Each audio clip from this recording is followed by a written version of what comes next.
Vamos lá, vou compartilhar meu slidezinho lindo mais uma vez. E nós vamos falar mais sobre a população brasileira, sem dúvidas. Essa página, as páginas 174 e 175 é atividade para casa, tá bom? Não esqueçam de responder. E a página 177 também. 1, 2 e 3. Então, vamos lá. Nossa população é uma população muito grande, nós vimos isso. É uma população que tanto tem muito o processo de migração, quanto também recebe, ou seja, muitas pessoas saem daqui para outros países, mas também a gente recebe muitas pessoas de outros países. Até aí, tudo bem? Sim. Sim. Então vamos lá. Alicia, leia, por favor, essa parte que diz assim, território brasileiro e povoamento.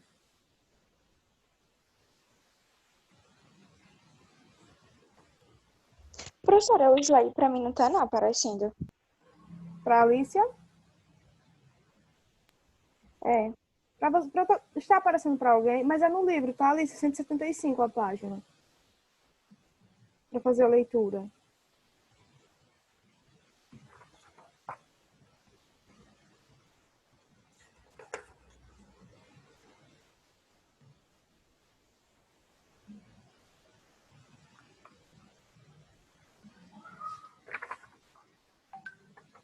Qual a parte, professora, que é para ler? Território brasileiro e povoamento.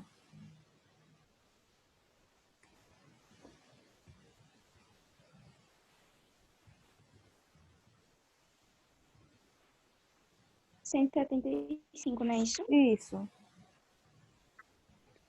Pronto. Poucos países do mundo são considerados tão,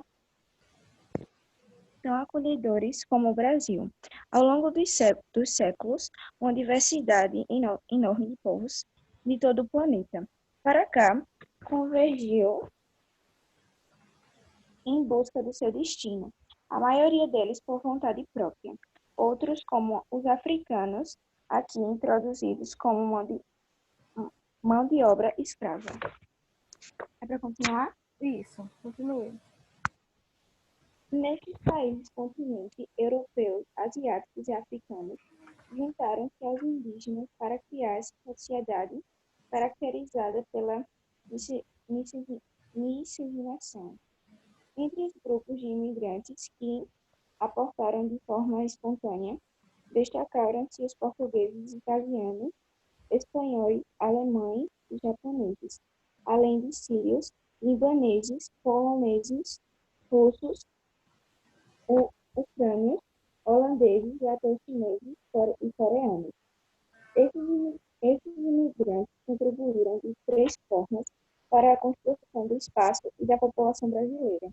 Em primeiro lugar, contribuiu para o crescimento populacional do Brasil entre o começo do século XIX e a década de 1930, período em que o nosso crescimento vegetativo era muito baixo, como mostra o gráfico abaixo. Em segundo lugar, promoveram a ocupação de vastas áreas do sul e sudeste brasileiro. E terceiro, ampliaram a oferta de mão de obra para a cafeicultura e principalmente para a nascente industrialização do início do século XX. Ótimo. Muito obrigada, Alice. De nada. Vamos lá. Nós estamos falando, à medida que a Alice ia lendo, vocês viram, conseguiram observar, nós estamos falando de uma mixigenação dentro do Brasil. Nós tivemos a introdução de vários povos aqui. Cite-me alguns.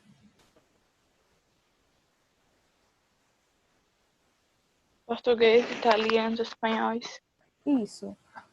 russos. Bem, portugueses, italianos e espanhóis são povos que vieram aqui de maneira espontânea, que chegaram no Brasil porque quiseram. Os portugueses principalmente.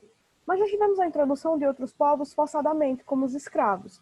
Ou seja, os africanos eles vieram para cá na condição de escravo. Eles não vieram porque disseram, olha, o novo mundo é uma terra legal, talvez seja uma terra muito, muito boa para se viver. Lá tem várias árvores, tem mar, tem tudo que a África também tem. Então eu vou lá dar uma volta. Não foi bem assim que aconteceu. Os portugueses chegaram lá, ou seja, os europeus pegaram os africanos, escravizaram e trouxeram aqui forçadamente na condição de escravo. Então, há algumas culturas, nós vimos aquela no processo de imigração, nós vimos que muitas culturas, ou seja, muitos ciclos agrícolas, ciclos produtivos, atraíram muitas pessoas para cá. Internamente, nós vimos aquela migração toda dos nordestinos para o sudeste, de várias pessoas para o norte, quando o ciclo da borracha estava no auge, para o centro-oeste, por causa de grandes plantações. Isso tudo era motivação para que as pessoas migrassem. No Brasil, nós tivemos também algumas motivações. As pessoas vinham aqui para trabalhar nas lavouras de café, por exemplo. Depois que foi abolida a escravidão, ainda assim continuava tendo um cultivo. Só que agora, pessoas vinham de fora, de outros países, e chegavam aqui para trabalhar nessas plantações. Eram escravos? Não, não eram escravos. Escolheram vir tentar. As pessoas vêm aqui por vários motivos, nós já vimos isso. Fugindo de guerras, turismo, porque realmente quer morar aqui, gosta. Nós somos um país muito acolhedor. Então, motivos não faltam para justificar a migração de pessoas vindo para aqui, a imigração nesse caso.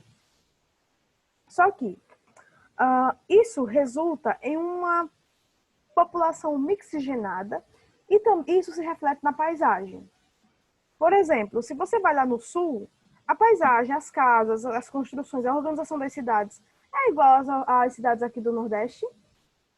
A organização é a mesma? Não, porque foram colonizados aquele lugar foi colonizado, ou seja, outros povos com culturas diferentes se instalaram ali e reproduziram a cultura que eles trouxeram lá da Europa. Então, por isso nós temos um cenário, ou seja, uma paisagem diferente em várias regiões do país. As regiões vão mudando. Outra coisa, na página 176, tem um gráfico e diz assim, imigrantes entrados no Brasil, 1808 a 1973. O que foi que aconteceu em 1930, em 1935, mais ou menos?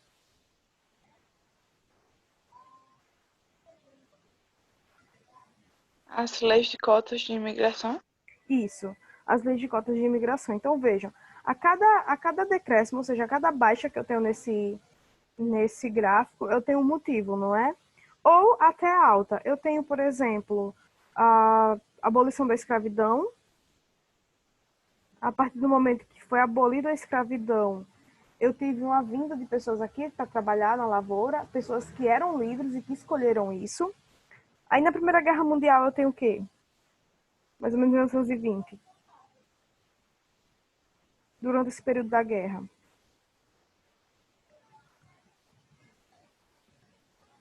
Eu tive uma baixa ou uma alta em 1920? Baixa? Uma baixa. Quando chegou quando a crise econômica, olha, aí depois disso nós estávamos indo, né, crescendo, a imigração aqui para o Brasil estava crescendo, só que nós tivemos uma crise econômica mundial, e aí a nossa imigração baixou de novo. Baixou mais ainda com a lei de imigração, que foi criada por Getúlio Vargas. Ou seja, com a lei de cotas para imigração, as pessoas tinham gastos maiores para imigrar para aqui para o Brasil. Então não era viável para elas, ou seja, elas não acharam muito a situação muito atraente. E aí pararam também de migrar para o Brasil. O que eu quero que vocês percebam nesse gráfico é que sempre tem altas e baixas nesse processo de imigração. Tem coisas que atraem, tem coisas que repelem esse processo. Ou seja, tem fatores atrativos e fatores repulsivos no processo. Até aí alguma dúvida, gente? Não. Não. Outra coisa é que a partir desse processo aqui de imigração, nós tivemos o povoamento de várias áreas do Brasil.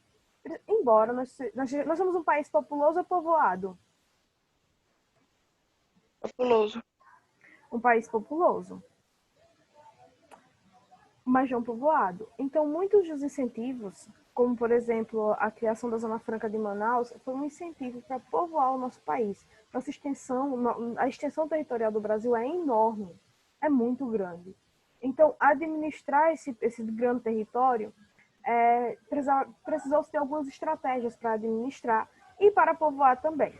Para administrar, a primeira estratégia foi dividir o território em regiões. Quantas regiões nós temos no Brasil? 5. Quais são elas? Nordeste, Sul, Sudeste, Centro-Oeste e Norte. Isso. Então, dessas áreas, qual é a mais povoada? Sudeste. Sudeste. Sudeste.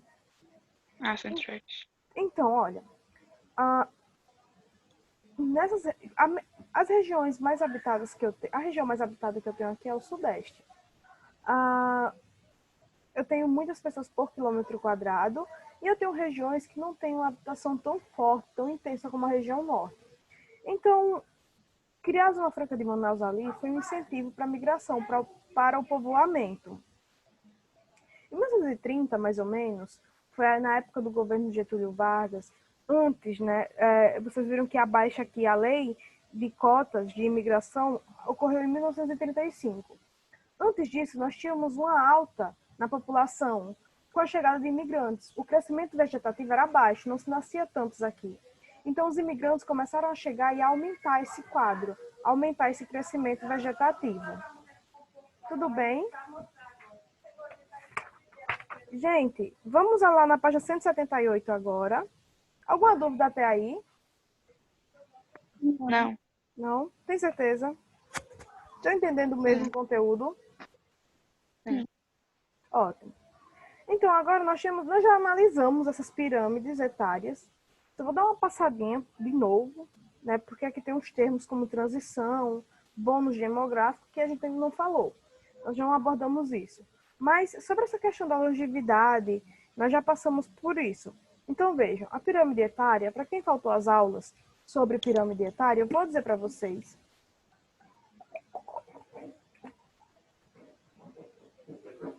Deixa eu tomar água, é claro. Eu vou dizer para vocês que pirâmide etária é um tipo de gráfico. Um tipo de gráfico que divide a população por sexo. Eu tenho aqui esse lado rosinha, o vermelho, vai se representar as mulheres, e o lado azul, os homens. Nessa pirâmide etária, eu vou ter também faixas de idades diferentes.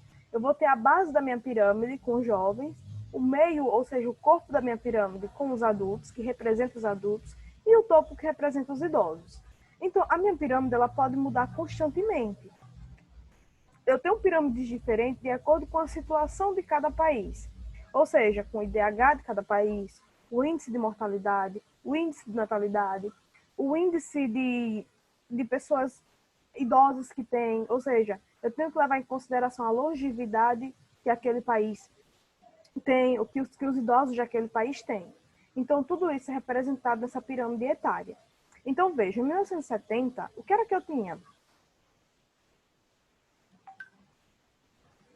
O que era que eu tinha em 1970, gente?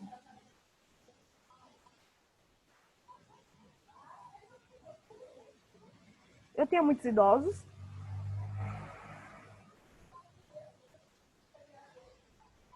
Tinha?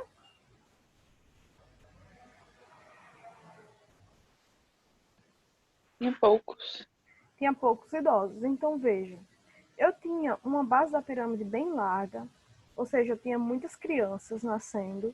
Eu tinha, aí à medida que essa pirâmide, que eu ia analisando essa pirâmide, essas crianças não chegavam à idade, nem todas as crianças chegavam à idade adulta. Quando eu chego no corpo da minha pirâmide, o corpo da minha pirâmide é bem fino. Então, eu tive muitas crianças que nasceram e eu tive poucos adultos. Eu posso entender com isso, interpretar que eu tive uma mortalidade infantil alta aí.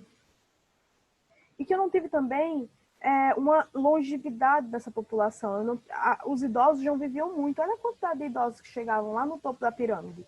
Chegavam no máximo a 80 anos. Eram pouquíssimos idosos. Claro que nós mulheres, né, com certeza lideramos, vivemos mais. Porque nos cuidamos mais. Então, em 1991, a pirâmide já mudou. já mudou bastante. Vejam, eu tenho quase que um equilíbrio entre a base da pirâmide e o corpo. Mas o topo ainda continua fino. Em 1996, a pirâmide continua quase meio equilibrada. Mas o topo diminuiu bastante. Só que vejam, eu tive aumento de idade. Olha, na primeira pirâmide, as pessoas viviam, pouquíssimas pessoas chegavam a 80 anos ou mais. Aqui eu já tenho pessoas que chegam a 94 anos. Em 1996. Significa que esses idosos tiveram acesso, pelo menos, a uma saúde e alimentação de qualidade. Tiveram condições para que a vida fosse mais longa. E em 2000 também, eu tenho um topo da minha pirâmide mais largo. Tem alguma dúvida em interpretar a pirâmide etária? Não. Certo. Olha, no último parágrafo dessa página, diz assim: pode-se afirmar que o Brasil encontra-se na fase final do estágio de transição de um país jovem para adulto, que os demógrafos chamam de bônus demográfico ou janela demográfica, ou seja, apontando que hoje nosso país encontra-se, pelo menos do ponto de vista teórico, numa situação etária ideal para o desenvolvimento econômico até 2050, pois a sociedade brasileira passa a ser composta de uma maioria de pessoas em idade economicamente ativa em relação à quantidade de pessoas inativas, idosos e crianças. Vocês entenderam essa parte?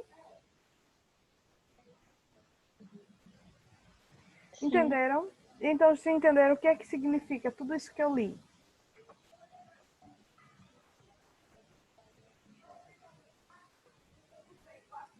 Quando eu passo por uma transição, o que é que acontece? Eu saio de uma fase para outra. Por exemplo, eu tinha cabelo liso. Eu passei por uma transição para ter meu cabelo natural, meu cabelo cacheado. Então, o Brasil ele passa por um processo de transição também. Só que é de uma população, uma transição que significa um bônus demográfico, um equilíbrio. Eu não vou ter uma população inativa, ou seja, pessoas que não trabalham ainda, como crianças e idosos, superior à minha população adulta, o meu PEA, ou seja, minha população economicamente ativa. E aí eu tenho um bônus, quando chegar essa situação, eu tenho um tipo de bônus demográfico. Gente, até aí tudo bem? Alguma dúvida?